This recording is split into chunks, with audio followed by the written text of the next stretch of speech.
ત્યાર પછીનો MCQ, કેટલા કિલોગ્રામ CaCO3 ને કેલ્શિયમ કાર્બોનેટને ગરમ કરતા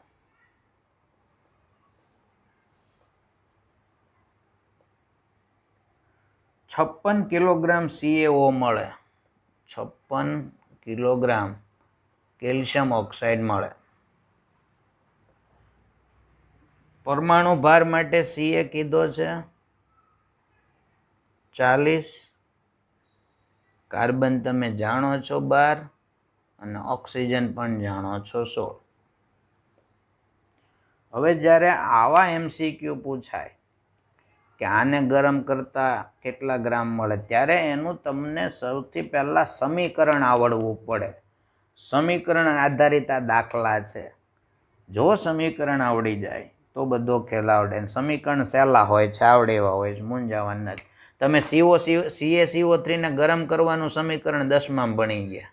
CaCO3 ને ગરમ કરતા એનું વિઘટન થઈને શું બને? CaO વત્તા CO2. ચાલો, આ સમીકરણ બની ગયું. હવે ખેલ બહુ સરળ થઈ ગયો છે, કંઈ જ છે નહીં. હવે CaCO3 નો અણુભાર શોધી લઈએ તો કેલ્શિયમના 40, કાર્બનના 12 એટલે 52 થયા, અને 16 તાલી 48, 52 વત્તા 48 એટલે 100 ગ્રામ. સમજાય છે? મેં ડાયરેક્ટ કર્યું. કેલ્શિયમના 40, કાર્બનના 12, 40 ને 12 52, 16 તાલી 48 એટલે 100 ગ્રામ થઈ ગયો. એ ચાલો, આ 100 ગ્રામ છે. એની સામે આ જુઓ તો કેલ્શિયમના 40 અને આના 12 એટલે 52 ગ્રામ. તો હવે તમારે સીધું પદ મૂકવાનું છે. શું પદ મૂકશો? તો કે ભાઈ તમારે 52 ને 100 ની જરૂર પૂછ્યું છે. હું કેટલા કિલોગ્રામ? હા, એટલે આ પૂછ્યું છે ને, આ જોઈએ છે. એટલે તમે પદ મૂકશો કે 52 ને 100 ની જરૂર પડે તો 56 ને કેટલાની? સીધી વાત થઈ ગઈ. 52 ને 100 ની જરૂર એટલે પદ આ રીતે મૂકવાનું. CaO અને CaCO3. તમારે CaCO3 શોધવાનું છે. એટલે પદ શું મૂકશો? 52 ગ્રામે 100 ગ્રામ CaCO3 ની જરૂર પડે તો 56 ને કેટલા? તો 56 ગુણ્યા 100 છેદમાં 52. અને આનું જ્યારે તમે સાદું રૂપ આપો છો ત્યારે આનો જવાબ 100 ગ્રામ આવશે.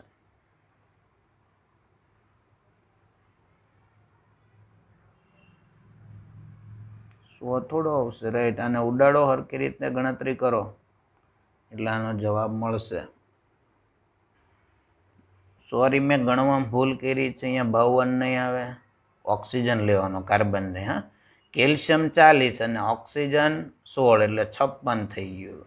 ઓકે, તો સીધો જવાબ જ છે ભાઈ. 56 ને કેટલા ગ્રામ? 100 ગ્રામ.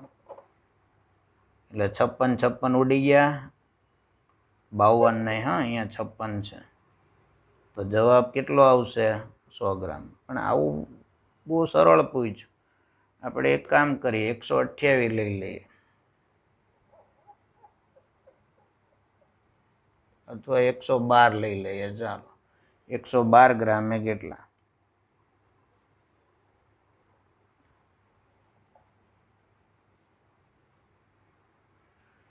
તો હવે તમારી પાસે પદ શું આવશે? 56 ગ્રામે 100 ગ્રામ.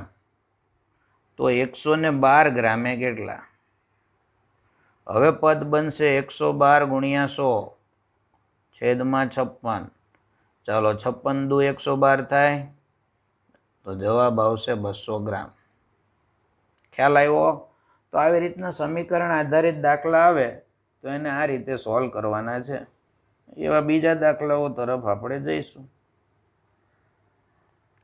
273 કેલ્વિન તાપમાને અને 1 વાતાવરણ દબાણે 273 કેલ્વિન તાપમાનને 1 વાતાવરણ દબાણ એટલે STP થઈ ગયું. STP એ બોરોન ટ્રાયક્લોરાઇડનું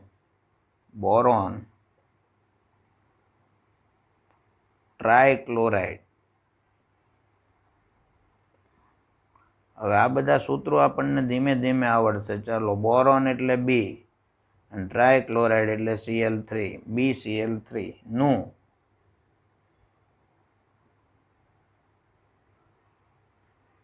હાઇડ્રોજન વડે રિડક્શન કરતા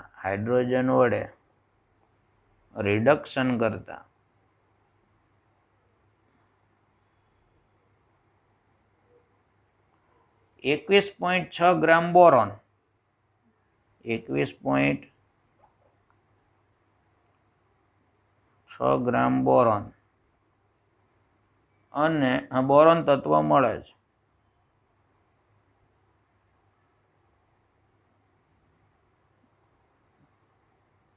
કે જેનો પરમાણુ ભાર બોરોનનો આપ્યો છે આપણને 10.8. તો પ્રક્રિયા દરમિયાન વપરાતા H2 વાયુનું કદ કેટલું થાય? પ્રક્રિયા દરમિયાન વપરાતા H2 ગેસનું કદ. પ્રક્રિયા દરમિયાન વપરાતા H2 ગેસનું કદ જોઈએ છે. તો હવે એસટીપી વાળો ખેલ તો મેં તમને શીખવાડી દીધો છે. ચાલો જોઈએ. સૌથી પહેલું કામ શું? સમીકરણ બનાવવા. સમીકરણ બનાવવામાં તમને સરળતા શું કામ રહેશે? તો કે તમને કહી જ દીધું હોય કે આ લેવાનું છે, આની સાથે પ્રક્રિયા કરવાની છે, અને આ બને જ. એટલે બાકીનું જે નો આપ્યું હોય એ આપણને ઓટોમેટિક બનાવતા આવડી જાય. આ કલા આપણે શીખવાની છે, અને ગોખવાથી ન આવડે, આ શીખવાનો એક ભાગ છે. ચાલો, બોરોન ટ્રાયક્લોરાઇડ એટલે BCl3 હું અહીંયા લખી દઉં. એની હાઇડ્રોજન સાથેની પ્રક્રિયાથી તમને બોરોન મળે છે, એમ તો કહી જ દીધું એણે. તો બોરોન મળતું હોય તો વૈધું હાઇડ્રોજન અને Cl એટલે HCl જ મળે. આવી રીતના આપણે અંદાજ મારવાનો. ચાલો, એટલે આપણને પ્રાઇમરી લેવલનું સમીકરણ ખબર પડી ગઈ. હવે આપણે એનું સંતુલન કરી દઈએ. તો ક્લોરીન 3 વાર છે, તો હું અહીંયા 3 મૂકું તો હાઇડ્રોજન 3 થાય. તો હાઇડ્રોજન 3નો મેળ રહે નહીં, તો 6નો મેળ રહે. તો હું અહીંયા 6 મૂકું તો હાઇડ્રોજન 6 એટલે 3 કરી દેવાના ત્યાં, 3H2. તો ક્લોરીન પાછા 6 થઈ ગયા, તો અહીંયા મારે તગડો મૂકવાનો, બગડો મૂકવાનો. 3 દુ 6 ક્લોરીન થઈ ગયા. ચાલો, હવે બોરોન 2 થઈ ગયા એટલે અહીંયા બગડો. પૂરું. સમીકરણ સંતુલિત થઈ ગયું, બધું જ મળી ગયું. હવે શું કીધું છે જુઓ. તો કે એસટીપી એ બોરોન ટ્રાયક્લોરાઇડનું હાઇડ્રોજન વડે રિડક્શન કરતા 21.6 ગ્રામ બોરોન તત્વ મળે છે. અહીંયા કેટલું મળે છે એ તો સમીકરણ બતાવશે. આપણને કેટલું મળ્યું? 21.6 ગ્રામ. તો હાઇડ્રોજનનું કદ કેટલું હશે? રાઈટ. તો આના આધારે પહેલાં આપણે ચેકિંગ મારવાનું છે કે આપણી પાસે એકચ્યુઅલી હાઇડ્રોજનનું કદ કેટલું છે. સમજાય છે બાબત? તો તમે જોવા જાવ તો આના 2 મોલ છે, આના 3 મોલ છે, આના 2 મોલ છે, અને આના 6 મોલ છે. આપણે તો બોરોન અને હાઇડ્રોજનનો સંબંધ જોવાનો છે, બીજા કોઈનો જોવાનો નથી. સમજાય છે વસ્તુ? ચાલો, તો આના 3 મોલ મળ્યા, ત્યારે આના 2 મોલ મળ્યા. તો હકીકતમાં આપણને કેટલા છે આપ્યા છે? 26.6 ગ્રામ, અને એનો અણુભાર આપ્યો છે એટલે વજન ભાગ્યા અણુભાર એટલે મોલ મળી જશે. હું અહીંયા ખેલ પાડી દઉં છું. બીના મોલ. ચાલો, વજન 21.6 અને આ થયું 10.8. કેલ્શિયમ મારો જો 21.6 ડબલ જ થાય ને, 216 ને 108 એટલે ડબલ જ થયું કે નહીં? એટલે જવાબ શું આવવાનો? 2 મોલ. ઓકે, તો અહીંયા આપણી પાસે છે કેટલા? 2 મોલ જ છે. તો આ કેટલું મોલ મળે? 3 મોલ મળે. એટલે મારે આ લોકો એવા દાખલા મૂકે ને કે બધું સરળ જ આવે. હકીકતમાં અહીંયા એવો ફેરફાર કરાય કે અહીંયા આ સેમ ટુ સેમ મોલ ન આવવા જોઈએ. તો આપણે ફેરફાર કર્યો છે. તમે બધા આ પાડો છો એવું મને લાગે છે. તો ફેરફાર કરીએ આપણે. Very good. તો હું અહીંયા કેટલા લઈ લઉં? આના 3 મોલ આવે એવો જવાબ લઈએ. 148 બોલો, 324 થાય એટલે 3.24 લઈ લઈએ. ઓલા 32.4 લઈ લઈએ. 32.4. રેડી?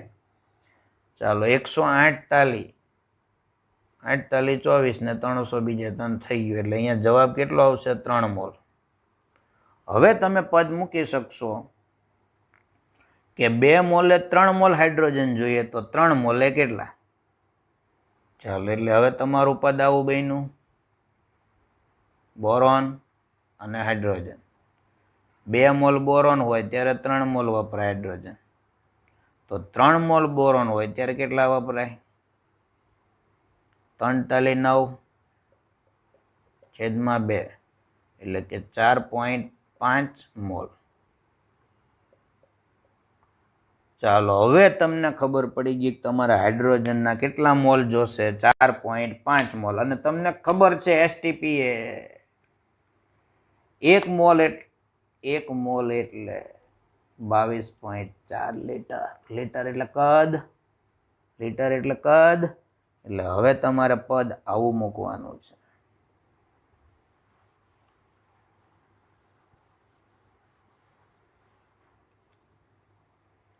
એસટીપીએ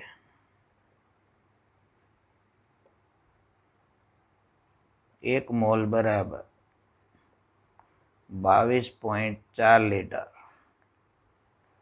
તો 4.5 મોલ બરાબર કેટલા? તો 22.4 ગુણ્યા 4.5. જાતે જવાબ લાવજો. આ મળી ગયા લીટર. પડી હમત તો રકમ જોતા તો આપણને એમ જ થાય કે મને કાંઈ આવડતું જ નથી, પણ ધીમે ધીમે આવડે, ટેન્શન લેવાનું નથી. સમીકરણ જે બનાવવાનું આપ્યું હોય ને એમાં કહી જ દીધું હોય કે આ વસ્તુ લેવાનું છે ને આ બનશે. આપણે માત્ર સમીકરણને સંતુલિત કરવાનું છે. સમીકરણ આપણને ઇન્ડિકેટ કરે છે કે આના માટે એટલા મોલ જોઈએ, પણ રકમમાં જે આપ્યા હોય એના આધારિત આપણે પદ મૂકવાનું હોય. રકમમાં આપણને 32.4 ગ્રામ આપ્યા હતા એટલે એના મોલ શોધી લીધા, 3 મોલ આવ્યો. તો આપણને નિશ્ચિત પ્રમાણનો નિયમ શું કહે છે કે આના 2 મોલ હોય તો આના 3 જોઈએ. તો 3 હોય તો કેટલા જોઈએ? તો 4.5 જોઈએ. તો પાછું એસટીપી એમ કહે છે કે 1 મોલે 22.4 લીટર કદ હોય તો 4.5 મોલે કેટલું? તો જવાબ મળી જાય. સમજાય છે બાબત? તો આવા સમીકરણવાળા દાખલા આવે તો મૂંઝાવું નહીં. હજી એક એવો સમીકરણવાળો દાખલો જોઈએ. દાખલું શીખવાડું છું. નવા સમીકરણ પ્રમાણે કેવી રીતના તમારે કામ કરવાનું છે જોઈએ. ચાલો 4.9 ગ્રામ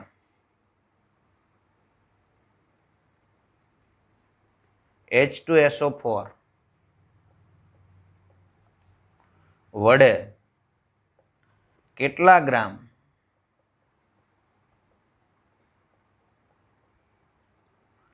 NaCl નું વિઘટન થઈ 6 ગ્રામ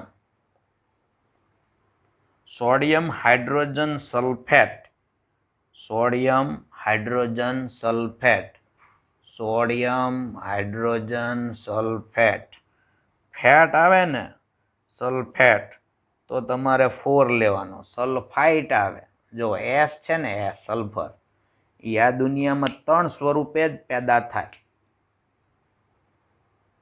પહેલા તો એનો અણુ છે એ સિંગલ નથી, S8 છે, ક્રાઉન. તમે આવી આકૃતિ એની જોઈ હશે 10મામાં આવી હતી, સલ્ફર પીળો કાળો લાલ, રાઈટ, આ ક્રાઉન. તો આ જે છે એસ એ આ દુનિયામાં 3 સ્વરૂપે જ જન્મ લે, ચોથું એનું સ્વરૂપ જ નથી. કયા કયા 3 સ્વરૂપ? તો કે S-2 સ્વરૂપ, SO4-2 સ્વરૂપ અને SO3-2 સ્વરૂપ. આ મરો ને ત્યાં સુધી યાદ રાખજો. ઠાંટડીમાં હો તમને કોઈ પૂછે કે સલ્ફરના કેટલા સ્વરૂપ? તો 3. કયા કયા? તો કે S-2 હોય તો એને કહેવાય સલ્ફાઇડ, સલ્ફાઇડ, રાઈટ. આને કહેવામાં આવે સલ્ફેટ, સલ્ફેટ. અને આને કહેવાય sulphite. Okay, sulphide, sulphate, sulphite. જેમ કે હું આમ લખું ZnS તો ઝિંક સલ્ફાઇડ, આમ લખું CaSO4 calcium sulphate, CaSO3 calcium sulphite, ફેટ ફાઇટ ફાઇડ. તો સલ્ફર આ દુનિયામાં 3 સ્વરૂપે જન્મે, આયન સ્વરૂપ 3 એના. તો અહીંયા લખ્યું છે sodium hydrogen sulphide, sodium hydrogen carbonate, એવું તમે 10માં ભણ્યા. ખાવાનો સોડા, સોડિયમ હાઇડ્રોજન કાર્બોનેટ ભણ્યા 10માં આવું. તો આના ઉપરથી શું નામ બને? Sodium hydrogen sulphate. 6 gram sodium hydrogen sulphate અને 1.85 ગ્રામ એટલે 1.825 ગ્રામ HCl બને છે.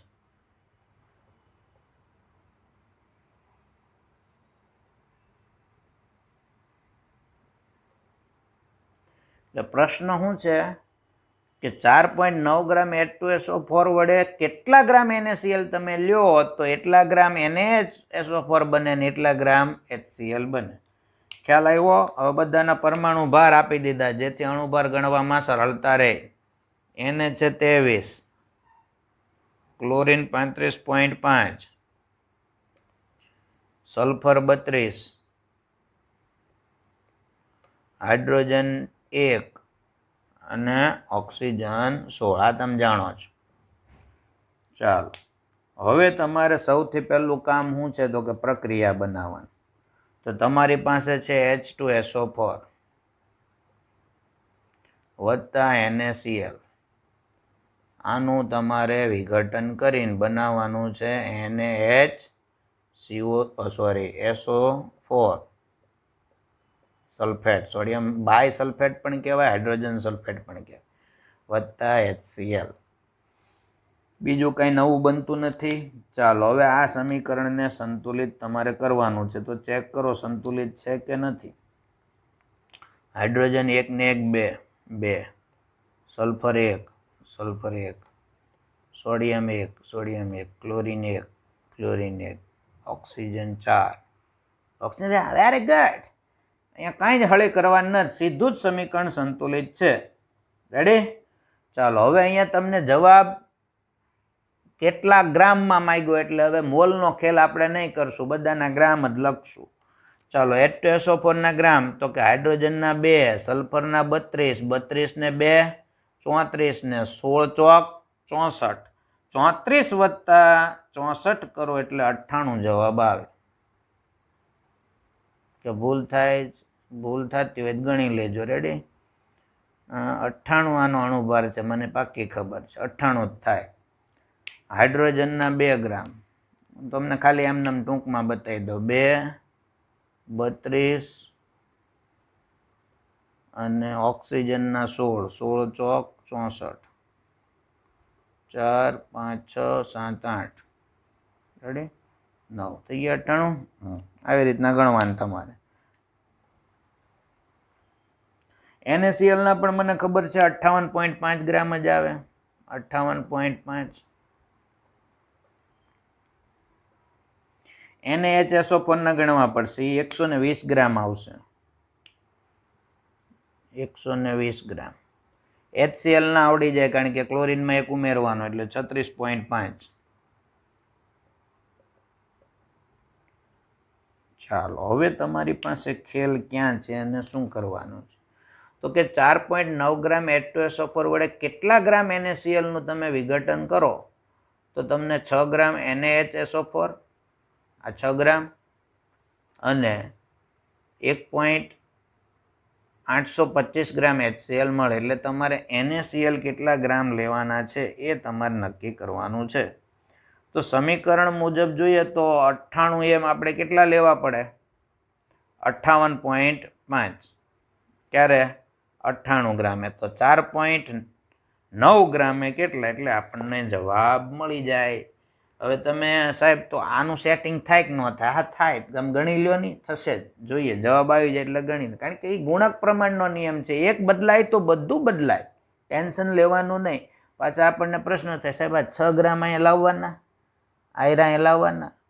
તમારે પાસે ટાઈમ હોય 2-3 કલાકનો નીટમાં JEEમાં તમને એમ કહે કે ભાઈ 3 કલાકનું પેપર છે, 6 કલાકમાં આપજો તો લાવવાનો. નહીંતર આપણે એવું કાંઈ કરવું નથી, સીધી રીત શીખવાડી દઉં છું.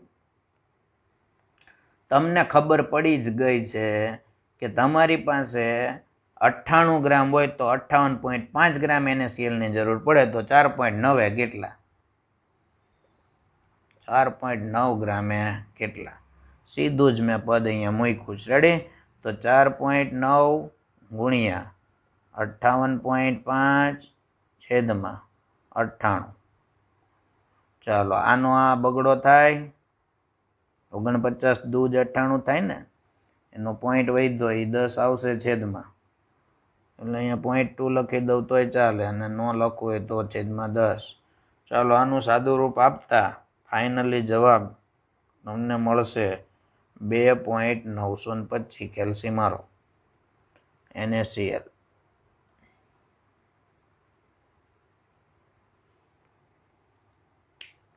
હવે તમારે ચેક કરવું 6 ગ્રામ બને છે કે નહીં, જોવું છે? જોઈ લઈએ, હાલો. રેડી? તો તમારે જોવાનું કે 4.9 98 એ 120, તો 4.9 કેટલા? 98 એ 120, તો 4.9 કેટલા? ચેક કરી લઈએ. ચાલો 4.9 ગુણ્યા 120 છેદમાં 98,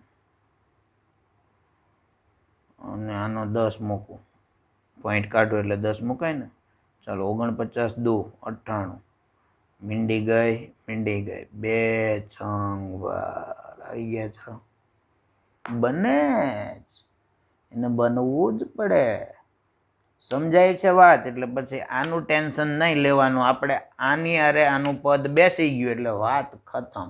તમને એમ થાય એની હારે નથી બેહાડવું, આની હારે બેહાડવું, તો તમારે આવું પદ લેવાનું. 120 એ 58.5, તો 6 એ કેટલા? મળે જવાબ. હજી એમ થાય મારે આવું પદ નથી બેહાડવું, તો આવું બેહાડો. 36.5 એ 58.5, તો 1.825 એ કેટલા? તો બી જવાબ મળે. બધી જ રીતે આપણે તૈયાર હોવા જોઈએ. આપણે આખા દાખલાનું ડિસ્કશન કરી કાઢવાનું. સમજ પડે છે? ચાલો આગળ વધીએ.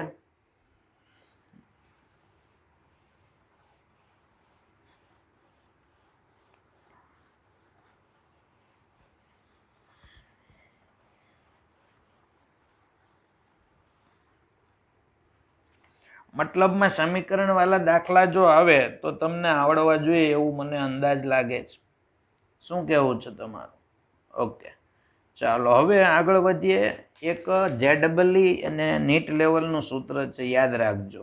બાષ્પ ઘનતા અણુભાર છે ને, એ બાષ્પ ઘનતાના 2 ગણા હોય છે.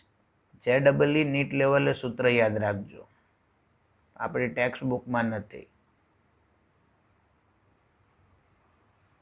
અણુભાર બરાબર 2 ગુણ્યા બાષ્પ ઘનતા. તો ઘણી વખત તમને રકમમાં બાષ્પ ઘનતા આપ્યું હશે, ત્યારે તમારે આનો ખેલ પાડવાનો છે. હવે એનું એક ઉદાહરણ લો MCQ નું, એટલે તમને ખ્યાલ આવે. STP એ 5.6 લીટર વાયુનું, STP એ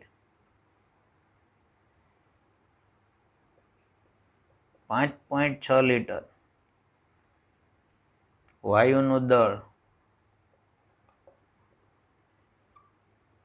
8 ગ્રામ છે.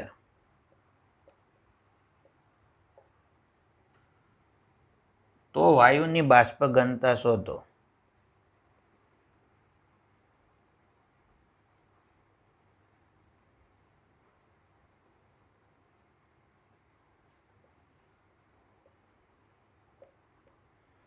ચાલો મૂંઝાવા જેવું નથી, તમને ગ્રામ મળી જવા પડે. કારણ કે STP આપણને ખબર છે કે 22.4 લીટર હોય તો તેનું અણુભાર જેટલું વજન થાય. આપણે જોતો છે અણુભાર, તો વાયુનો બાષ્પ ઘનતા, એટલે આપણી પાસે શું હોવું જોઈએ? અણુભાર હોવો જોઈએ. તો આપણને ખબર છે કે 5.6 લીટરે 8 ગ્રામ, તો 22.4 લીટરે કેટલા? રાઈટ વાત છે. એટલે આપણને એનો અણુભાર મળી જશે. STP એ 22.4 લીટર બરાબર અણુભાર જેટલા ગ્રામ થાય ને?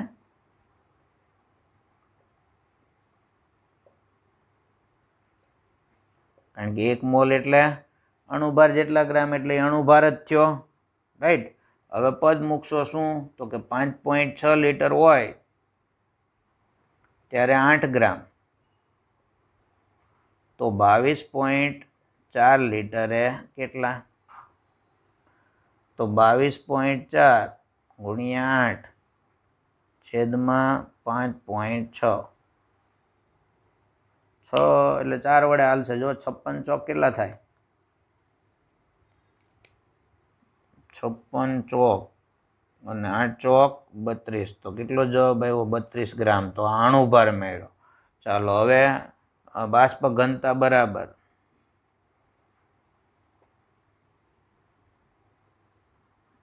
અણુભાર ભાગ્યા 2, તો 32 ભાગ્યા 2, તો જવાબ આવી જશે 16. પડી સમજ? તો ઘણી વખત આવા દાખલાઓ જે ટેક્સ્ટબુકમાં નથી હોતા, બહારથી પૂછાઈ જાય, તો આપણને આવડવા જોઈએ. આગળ વધીએ. બીજું એક એવું સૂત્ર છે જે આપણે ટેક્સ્ટબુકમાં નથી, આણ્વિકતા.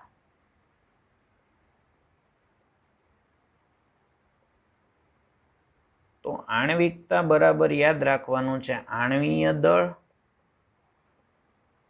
છેદમાં પરમાણ્વીય દળ.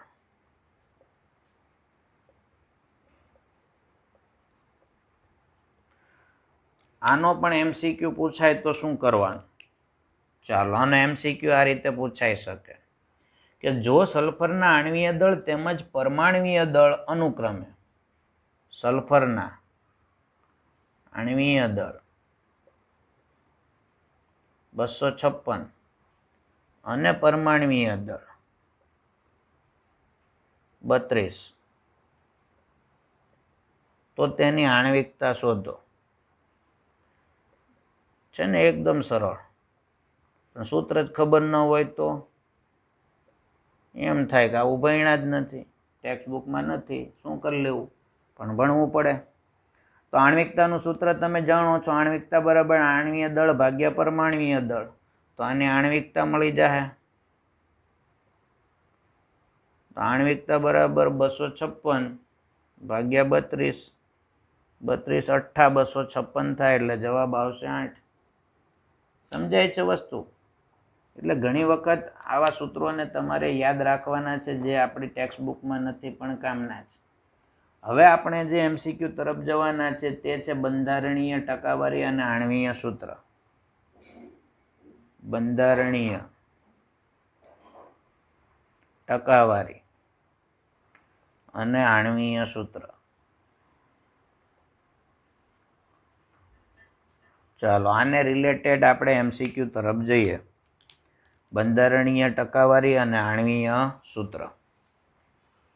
અને આનો એમસીક્યુ મોસ્ટ ઓફ JEE અને નીટ બંને લેવલે હોય અને હોય જ, એટલે આ પણ આપણને આવડવો જોઈએ. બહુ સરળ છે, કોઈ ટેન્શન નથી લેવાનું. ચાલો, જેમ કે તમને એવું પૂછે કે NH3 માં N નું ટકાવાર પ્રમાણ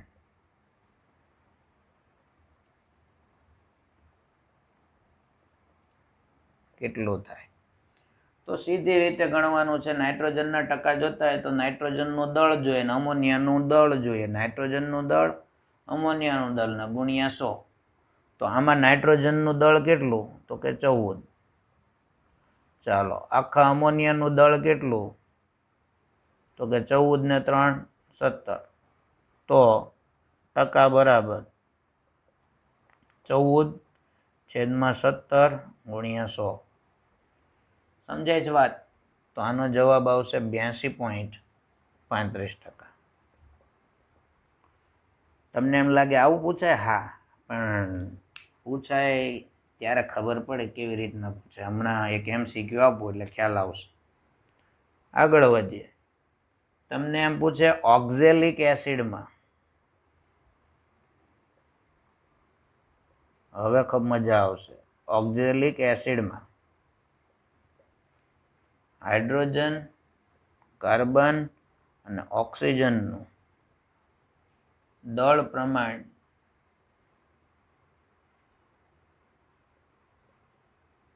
શોધો.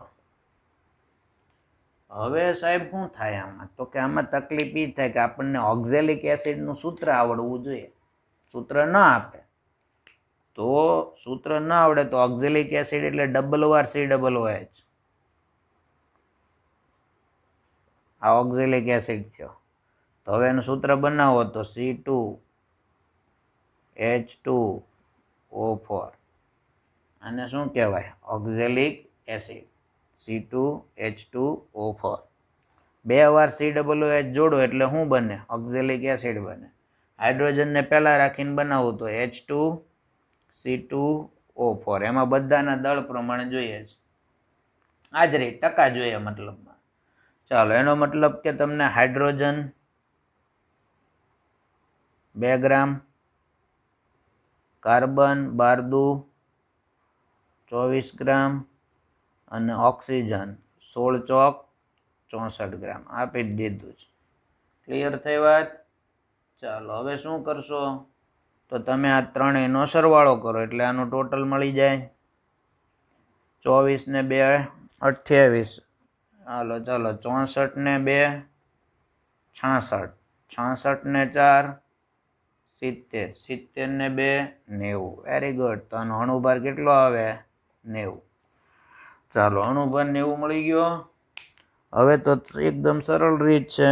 અણુભાર જો 90 મળી જાય તો હાઇડ્રોજનના ટકા 2 ગ્રામ છેદમાં 90 ગુણ્યા 100. ચાલો, આનું સાદું રૂપ આપી દો. 2 ભાગ્યા 90 45 એટલે 2.22. કાર્બનના ટકા 24 ગ્રામ છેદમાં 90 ગુણ્યા 100 એટલે એનો જવાબ મળશે 26.66. અને વૈધો ઓક્સિજન. ઓક્સિજનના ટકા બાદબાકી કરી નાખશો 100માંથી તો પણ ચાલે. 64/90 ગુણ્યા 100 તો જવાબ આવશે 71.11. તો તમને આવી રીતના જ્યારે પૂછે ત્યારે મત આવે, પણ તમે જ્યારે આવું પૂછે ત્યારે તમારી એક્ઝામ ફાઇનલ હોય. હજી તમે પહેલું ચેપ્ટર ભણ્યા ને. ફાઇનલ એક્ઝામ જ્યારે ભણશો ત્યારે બધા ચેપ્ટર ભણી ગયા હોવ ત્યારે તમને દુનિયાના બધા જ સૂત્રો આવડતા હોય. હા, એટલે ટેન્શન ન લેવું કે મૂંઝાઈ જાય ઘણા સાહેબ તો અમારે કયા કયા સૂત્રો યાદ રાખવાના. જે તમને ભણવામાં આવશે એમાંથી જ પૂછાશે, જે તમે હજી ભણ્યા નથી. પણ હું તમને રીત શીખવાડું છું કે આવી રીતના કામ કરવાનું છે. હવે બોર્ડમાં જ પૂછાઈ ગયેલો એક દાખલો છે, બોર્ડની અંદર પૂછાઈ ગયો તો વિદ્યાર્થીઓને ખબર બી નહીં હતી કે આવું પૂછાશે અને અટવાઈ ગયા. જે એનહાઇડ્રાઇડ તરીકે ઓળખાય છે. Anhydride, acetic anhydride, methanoic anhydride, ethanoic anhydride. તો હું એનું તમને શીખવાડું એનહાઇડ્રાઇડનું.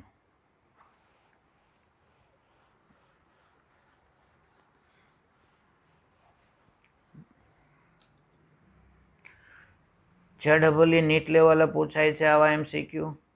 અને દુનિયાનો કોઈ પણ એનહાઇડ્રાઇડ કેવી રીતના બનાવવો એની ટ્રીક આપું છું. એનહાઇડ્રાઇડ તમારે જેનો પણ એનહાઇડ્રાઇડ બનાવવો હોય એનું સૂત્ર 2 વાર લખવાનું અને એમાંથી પાણીનો અણુ દૂર કરવાનો -H2O એટલે મળે એનહાઇડ્રાઇડ. હવે બોર્ડમાં અને નીટમાં કેવું પૂછાણું? આવું પૂછાણું કે મિથેનોઇક એનહાઇડ્રાઇડમાં મિથેનોઇક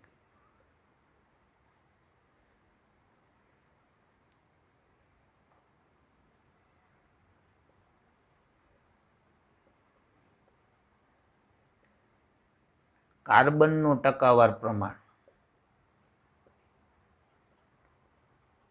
ચાલો હવે જેને એનહાઇડ્રેટનું સૂત્ર ન આવડતું એને કાંઈ આવડે નહીં. તો મિથેનોઇક એનહાઇડ્રેટ કેવી રીતના બનાવવાનો? તો કે મિથેનોઇક એસિડને 2 વાર લખવાનું. તો મિથેનોઇક એસિડ એટલે ફોર્મિક એસિડ થઈ ગયું. આને કહેવાય મિથેનોઇક એસિડ, એને 2 વાર લખી દેવાનું. હવે આ બેને ભેગા કરીને એમાંથી પાણી કાઢવાનું, ધોઈ કાઢવાનું એને. તો હું અહીંયાથી એચ કાઢું ને અહીંયાથી OH કાઢું એટલે પાણી જતું રહે, -H2O, H અને OH. ચાલો -H2O જો કરું તો અહીંયા વધે HCO, O, અને અહીંયા વધે HCO. એમાં HCO બેયમાં કોમન એટલે આ O ને વચ્ચે બતાવવું. આને કહેવાય મિથેનોઇક એનહાઇડ્રાઇડ. પડી ભાન? ચાલો હવે આનું બનાવી દો સૂત્ર. તો હાઇડ્રોજન 2 વાર એટલે H2, કાર્બન 2 વાર એટલે C2 અને ઓક્સિજન 3 વાર એટલે O3. H2C2O3. એમાં હવે કોનું પ્રમાણ જોઈએ? કાર્બનનું. હવે આવડી જાય.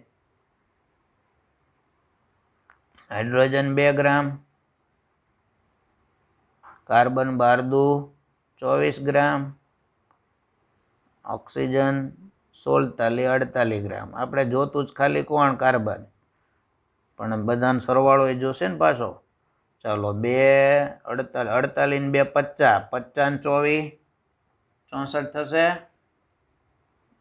સોરી, 50 ને 24 74 થશે. ચાલો એટલે ટોટલ અણુભાર કેટલો આવ્યો? 74. ઓકે. ચાલો હવે કાર્બનના ટકા મળી જાય. કાર્બનના ટકા બરાબર.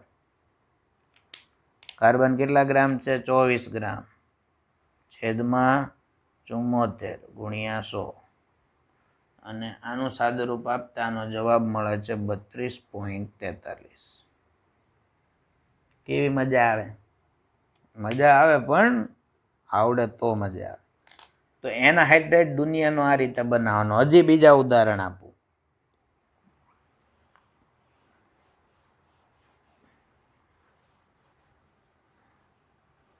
હવે મિક્સ એનહાઇડ્રેટ આવે શું કરવાનું? પહેલા સાદામાં જ ભણાવું, પછી મિક્સમાં જાય.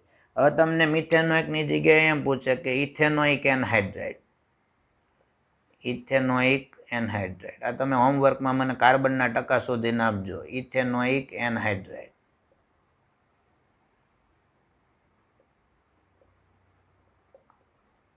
માં કાર્બનના ટકા હોમવર્કમાં કરવાનું છે. હવે એનું સૂત્ર કેમ બનાવવાનું એ પહેલાં શીખવાડી દો. તો કયો એસિડ લેવાનો? હવે ઇથેનોઇક. ઇથેનોઇક એસિડ એટલે એસિટિક એસિડ, CH3COOH. CH3COOH 2 વાર લખી દેવાનું. એકમાંથી હાઇડ્રોજન ઉડાડવાનો ને એકમાંથી OH ઉડાડવાનું. એવું જરૂરી નથી કે ઉપરથી જ હાઇડ્રોજન, જેમાંથી ઉડાડો એમાંથી ઉડાડો. ચાલો આમાંથી કરવાનું -H2O બરાબર. એક O ને વચ્ચે ગોઠવી દેવાનો, CH3CO, CH3CO. આ થઈ ગયું ઇથેનોઇક એનહાઇડ્રેટનું. ચાલો એનું સૂત્ર બનાવી દો. તો કાર્બન 1 2 3 ને 4 વાર એટલે C4, હાઇડ્રોજન 3 ને 3 6 વાર એટલે હાઇડ્રોજન 6, અને ઓક્સિજન 3 વાર O3. હવે આવડી જાય એના ટકા શોધીને લાવજો. હવે મિશ્ર એનહાઇડ્રેટ આવે. મિશ્ર. હવે ઘણા આવા પૂછે, મિથેનોઇક ઇથેનોઇક એનહાઇડ્રેટ. મિથેનોઇક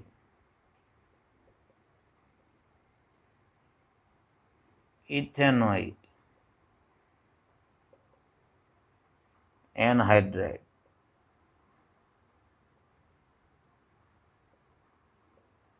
તો મૂંઝાવવું નહીં. ક્યારે મૂંઝાવાનું નહીં ભાઈ જિંદગીમાં. મૂંઝાવાથી થોડું આવડી જાય. તો શું કરવાનું સાહેબ? તો એકવાર મિથેનોઇક એસિડ લખવાનો ને એકવાર ઇથેનોઇક એસિડ લખવાનો. ચાલો મિથેનોઇક એસિડ એટલે HCOOH, આ મિથેનોઇક એસિડ. ને એકવાર ઇથેનોઇક એસિડ CH3 COOH. નિયમ વાપરવાનો, એકમાંથી H એકમાંથી OH, કોઈ ટેન્શન લેવાનું નહીં. ચાલો -H2O બરાબર શું વધશે તો કે ઉપર વધે HCOO, આ O ને કોમનમાં લઈ લેશું અને આ બાજુ વધે CH3CO. પતી ગયું. ચાલો એનું અણુસૂત્ર બનાવી દો. તો કાર્બન 1 2 3 વાર એટલે C3, હાઇડ્રોજન 4 વાર H4 અને ઓક્સિજન 3 વાર O3. ચાલો આમાં પણ તમારે કોના ટકા શોધવાના? કાર્બનના. પડે છે સમજ? તો દુનિયાનો કોઈ પણ એનહાઇડ્રાઇડ પૂછાય તો એનું સૂત્ર 2 વાર લખી પાણીનો અણુ દૂર કરવો. એનહાઇડ્રાઇડનો મતલબ પાણીનો અણુ દૂર કરવો એવો થાય છે. ખ્યાલ આવે જ? આગળ વધીએ. કાર્બિનોલમાં સીનું ટકાવાર પ્રમાણ.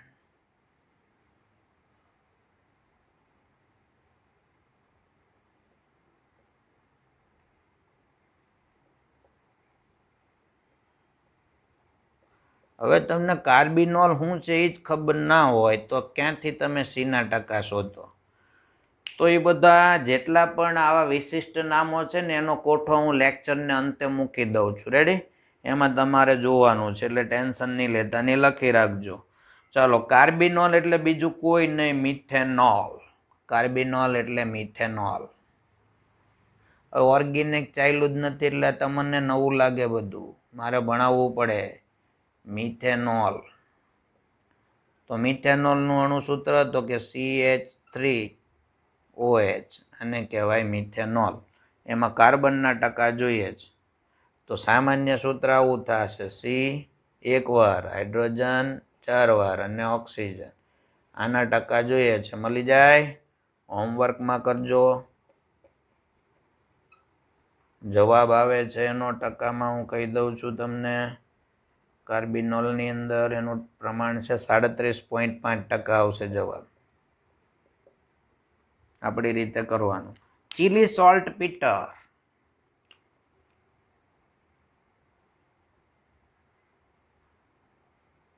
Chilli salt Peter. હવે ચીલી સોલ્ટ પીટરને કહેવાય NaNO3.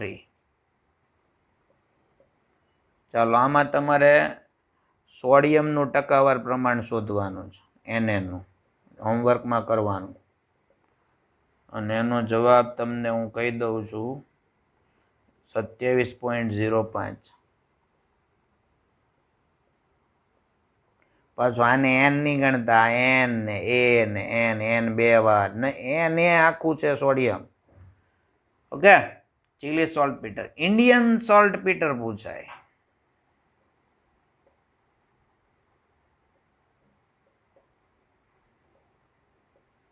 અથવા તો એને નાઇટ્રે કહેવાય. નાઇટ્રે. તો એ થયું KNO3. ચાલો એમાં K નું શોધીને લાવજો. જવાબ મને નથી ખબર, તમે ગણજો. અમારા મગજમાં આવ્યું એટલે લખી દીધું. Indian saltpetre nitre KNO3. આવા બધા વિશિષ્ટ નામો જે છે. યુરિયા. ચાલો NH2 CONH2. આની અંદર તમારે નાઇટ્રોજનના ટકા શોધવાના, જેનો જવાબ છે 46%. હોમવર્કમાં કરવાનું આ પણ. આન્સર 46%.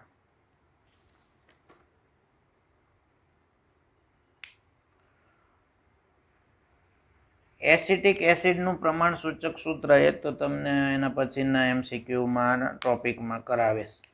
હવે હું તમને આનું એક લિસ્ટ આપી દઉં છું. એ લિસ્ટ તમે જરા જોઈ લેજો અને એ યાદ રાખજો એટલે તમને ખબર પડે કે આવા જે સંયોજનો છે એના આવા પણ નામ છે અને આવા નામ આવે તો તમારે અટવાવાનું થતું નથી. કેટલાકના મેં અહીંયા ઉદાહરણો આપ્યા છે. એવા જેટલા પણ આવે છે એને હું હમણાં પકડી પાડું છું અને તમારી પાસે મોકલી આપું છું. કારણ કે પરીક્ષા તમારે આપવાની છે, મારે નથી આપવાની. હું તમને પરીક્ષા સુધી લઈ જઈશ. સરળ રીત, સરળ રસ્તો, ટેકનિક્સ આ બધું હું શીખવાડીશ, જેને તમારે ઉપયોગમાં લેવાનું છે. ઓકે, આની સાથે સાથે તમે પણ એમસીક્યુ સોલ્વ કરતા જજો. બાકીની ચર્ચા હવે આપણે નેક્સ્ટ લેક્ચરમાં કરીશું.